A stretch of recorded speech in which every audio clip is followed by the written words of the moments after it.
تو اگر صرف اسکلز ہی سب کچھ ہیں، اسکلز والے دنیا میں بڑے بڑے لوگ پڑے ہوئے ہیں. جب تک تقدیر کی چکی نہیں گھومتی، تقدیر کا پانسا نہیں گھومتا، لوگوں کی قسمتیں نہیں بدلتی ہیں. بڑے بڑے ذہین لوگ، کھانے کو روٹی نہیں ہے، اور ایک نمبر کے احمق اور بیوقوف، ان کے پاس نوٹ گننے کی فرصت نہیں ہے. موٹیویشنل اسپیکر جو آپ کو بتا رہے ہوتے ہیں نا، جنہوں نے اتنا پیسہ کمایا، ایکچولی یوں ان کو بتاؤ ساتھ وہ آدمی جو کامیاب ہوئے نا ان اسکلز کی بیس پہ. تو میں ایک کتاب لکھ رہا ہوں جس میں 7 لاکھ ایسے آدمی ڈالوں گا جن میں یہ اسکلز ان سے بھی زیادہ تھیں، مگر وہ فٹ پاتھوں پہ مرے ہیں بیچارے.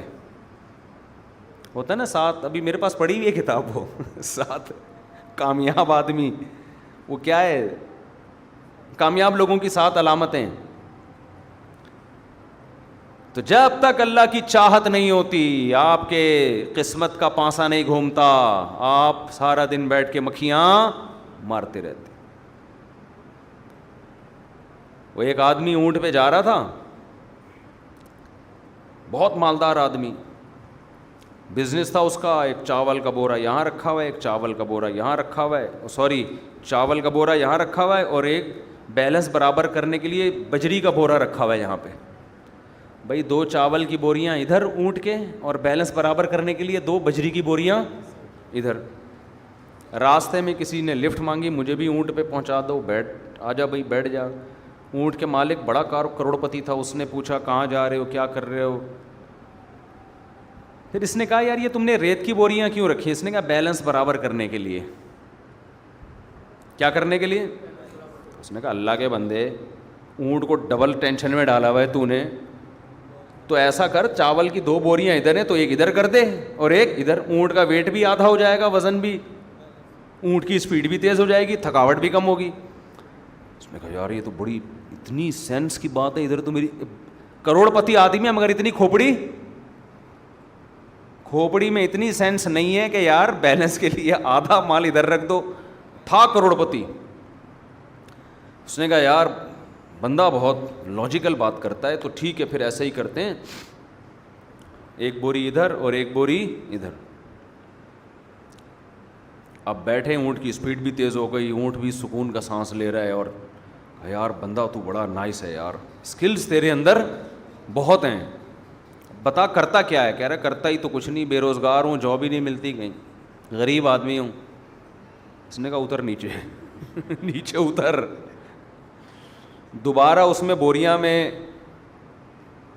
وہ جو بوری تھی نا اس میں ریت بھری، اور چاول کی ایک بوری کو دوبارہ ادھر کیا، اور پھر 2 بوریاں ریت کی ادھر کی، اور کہا اگر تیرے اندر اتنی ذہانت ہے اور اتنا عقل مند ہے تو غریب کیوں ہے بھائی؟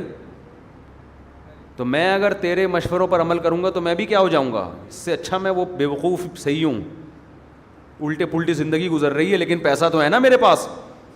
تو وہی اسٹائل ہمارا ٹھیک ہے بھائی، تیرے اسٹائل میں چلیں گے تو ہم بھی ایسے ہی ہو جائیں گے. لو کان بالحیل الغنا لوجدتنی بنجور اقطار السماء تعلقی لکن من رزق الغنا حرم الحجا ضدان مفترقان ای تفرقی. امام شافعی کا شعر ہے کہ اگر محنت سے اور آپ کی اسکل سے پیسہ آتا، آپ کی دماغ سے پیسہ آتا، تو مجھے دیکھتے کہ میں محنت کرتے کرتے آسمان کے ستاروں تک پہنچ جاتا. لیکن ہم دیکھتے ہیں مر رزق الحجا حرم الغنا. اکثر یہ قاعدہ کلیہ نہیں ہے، مالدار لوگ پریشان ہو گئے ہمیں بیوقوف کہہ رہے ہیں، اکثر ہمیشہ ایسا نہیں ہوتا. کہتے ہیں جس کو عقل دی گئی اس سے پیسہ چھین لیا گیا. ضدانی مفترقانی ای تفرقی. ایک دوسرے کے لگتا ہے اپوزٹ ہے، یہ کبھی بھی جمع نہیں. یہ شاعر تو ظاہر تھوڑا مبالغہ کرتے ہیں، ورنہ بڑے مالدار عقل مند صحابہ کے پاس بھی پیسہ تھا. حضرت عثمان تو بڑے ذہین تھے اور پیسے والے بھی تھے. یہ سمجھانے کے لیے. اور آگے کہتے ہیں کہ محنت پہ بھی ضروری نہیں ہے کہ نتیجہ مرتب ہو. وَإِذَا سَمِعْتَ بِأَنَّ مَجْدُودًا حَوَا عودا فأثمر في يديه فصدقي وإذا سمعت بأن محروما أتى ماء ليشربه فغاض فصدقي. کہتے ہیں اگر تو سننا کہ ایک آدمی خوش قسمت ہے, اس کی قسمت کے پانسے پلٹتے رہتے ہیں, محنت ڈھیلے گی نہیں کرتا, ایک دن اس نے ایک شاخ کو اپنے ہاتھ میں پکڑا, زمین میں دفن نہیں کیا, شاخ کو ہاتھ میں پکڑا, وہیں اس نے پھل دینا شروع کر دیا. اس نے کہا ایسے واقعات کی تصدیق کر دیا کر, خوش قسمتوں کے ساتھ ایسا بول لو نا یار. ہوتا ہے جب رزق مقدر میں ہوتا ہے نا تو درخت کو زمین میں لگانے کی بھی ضرورت نہیں ہوتی, شاخیں ہاتھوں میں ہی پھل دینا شروع کر دیتی ہیں. یہ تمثیلات ہیں شاعروں کی, کہیں اس پہ کلپ نہ بنا دیں کہ یہ مولوی صاحب پتہ نہیں کہاں کہاں کی پھینک رہے ہیں. سمجھانے کے لیے کہ خوش قسمتوں کے عجیب معاملہ ہوتا ہے, ہم نے اپنی آنکھوں سے دیکھے, جس کام میں ہاتھ ڈالو بنتا چلا جاتا ہے.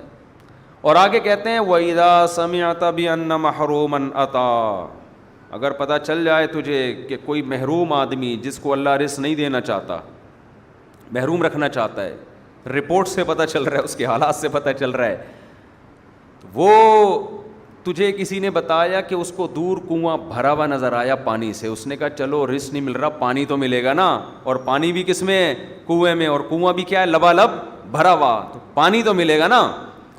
وہ چلتا ہوا پانی کے پاس آیا, پانی نے جیسے ہی اس کو دیکھا ڈڑپ نیچے چلا گیا پانی. بولا تجھے نہیں, تو نہیں پیے گا.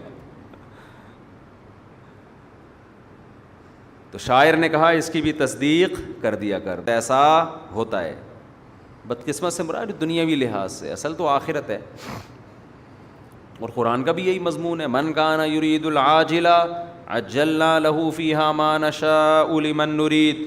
جو اس دنیا کو چاہتا ہے تو جتنی چاہتا ہے اتنی نہیں, جتنی ہم چاہتے ہیں اتنی دیں گے, اور اتنی بھی اس کو دیں گے جس کو ہم چاہیں گے. یہ تمہاری محنت پہ نہیں ہے. تو اس لیے تقدیر پہ تمیز سے آرام سے صبر کر کے بیٹھ جاؤ.